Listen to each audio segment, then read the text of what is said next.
monuments are for pigeons and dogs in response to my criticism. Well, there's a lot of stuff in your name in Alabama, and you just got some more, Senator Shelby. Is that what this is about? Because who's paying for that? He's not paying for it.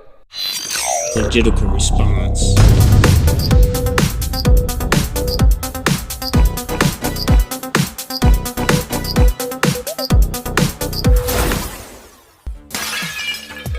What's up, everybody? Thanks for tuning in. This is Legitical Response, a little show I put together to kind of highlight some of the inner workings of what's going on in the government, what's going on with Congress, what's going on with the Senate, what our congressmen and senators are doing for us, what they not doing for us, if they doing anything at all, if they just floating around on their jets all over the place, wasting money and putting more carbon into the air. I'm here to bring that to light. Now, what we got here is Chip Roy going off once again, doing what Chip Roy does the best, which is going off on the House floor. It's crazy. He's running off all these pet projects and BS that passed in this omnibus that just happened, which was a train wreck, if I must say. And it's like 19 Republicans voted for this. And some of these 19 Republicans campaigned on emptying the swamp, trying to lower spending and all this BS, and then they voted for this monstrosity of a bill that just completely goes against all that. And that's what I'm here to do, to bring to light. So let's roll the clip. We'll see what's really going on with the representatives. Let's roll it. How can we maintain those ideals if we're writing checks we can't cash? I can give speech after speech after speech about this topic, but unless we change our ways on both sides of the aisle, this country will not survive. I don't know what it's going to take to get the people who are entrusted to run this country, and that starts in this chamber, the power of the purse entrusted to the people's house. We are abusing it, conducting our duties irresponsibly, both sides of the aisle. Today, the United States Senate is in the process of sending us, after voting for it, a 4,155-page bill unveiled yesterday morning at 1:30 a.m. that will cost $1.7 trillion. This bill will increase spending $118 billion. So that's what your representatives are doing for you, increasing our spending by $118 billion when we got inflation almost running out of control. That's ridiculous. We shouldn't be doing this right now, and I think we should all write our congressmen a letter and tell them exactly how much we don't need this right now. Let's keep rolling. This bill has $45 billion for the country of Ukraine, $40 billion for disaster relief, $15 billion for 7,234 earmarks.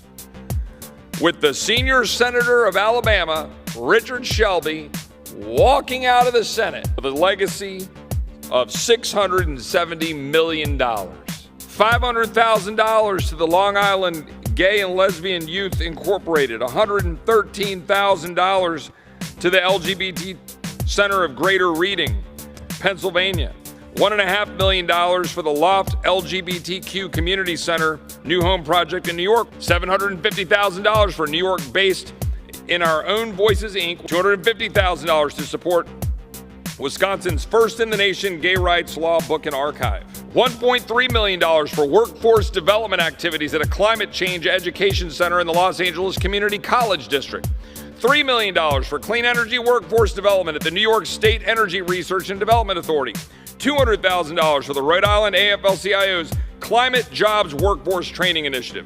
$875,000 for Green Energy on Demand at Clarkson University, $400,000 for the placement of at-risk young adults into the green jobs industry, $2 million for community-driven air quality environmental justice assessment at the University of Illinois, $2 million for a climate change impact on water initiative at Texas State University. Why are we doing this? $10 million for the state of Hawaii's zero-emission bus program, $1.6 million for the Center for Wind Energy at UT Dallas, $1.5 million for equity and ecosystem health through water column development. $2.25 million for the Shoreline Equity and Adaptation Hub. $750,000 for the acquisition of a building in Brooklyn, New York to create the Brooklyn Center for Social Justice, Entrepreneurship, and the Arts. $300,000 for the City of Sacramento's Neighborhood Equity Initiative. $477,000 for the Equity Institute's Teacher Professional Development. $443,000 for the Racial Justice Improvement Project, Montgomery County DA's office. $1 million for the Penumbra Theater in St. Paul, Minnesota to develop and implement a curriculum for racial healing and equity training. $800,000 for economic development for black communities in Colorado. $750,000 for a minority-owned small business emergency assistance program in Seattle. I could go on and on and on for all of the things that are put in here, divvying us up by race, divvying us up by gender ideology. All of those earmarks just flooding out with money we don't have. And that's the main takeaway from this. 7,000 something projects, all these billions of dollars going out with money we don't have. We can't keep on printing money and giving it, building this center and this center for this and that and this and that. And we don't have that money. We just can't do that. Inflation's going to keep going up and up and up. And they're saying they're helping us, but they're not doing nothing but putting us more in debt. I mean, by God, we're almost at $32 trillion in debt. Once this $1.7 billion monstrosity goes through, we'll be at like $33-something trillion in debt because half of that bill isn't paid for with tax dollars. It's just crazy, and they just keep doing the same thing over and over and over again because they want to buddy up with other senators and other congressmen to get on these committees. They're doing it for themselves. I mean, that one senator from Alabama, $600 and something million for pet projects in his state. $600 and something million. I think every single citizen in Alabama should write their congressman and say how pissed off they are about that, because that's bullshit.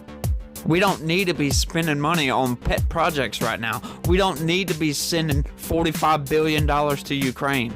Jesus Christ, they don't need that much. Send them some bullets and send them some tanks and get it over with. Send them some food. That's probably what they really need. Or send them some help. Send them some diplomats. Somebody to stop that war so we can stop bleeding out money over there. It's ridiculous. And I'm tired of bitching at the camera about this. But I mean, come on. I think he said it better than I could, so we gonna leave it at that. Hey, look, I want to thank everybody for watching, and if you could go down and hit that subscribe button for me. I'm trying to hit 50 subscribers by the end of the year, which is a few hours away.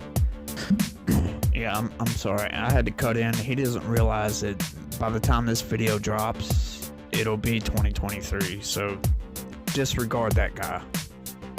Peace. So, if y'all could hit that subscribe button, thanks for watching, and be positive. Peace.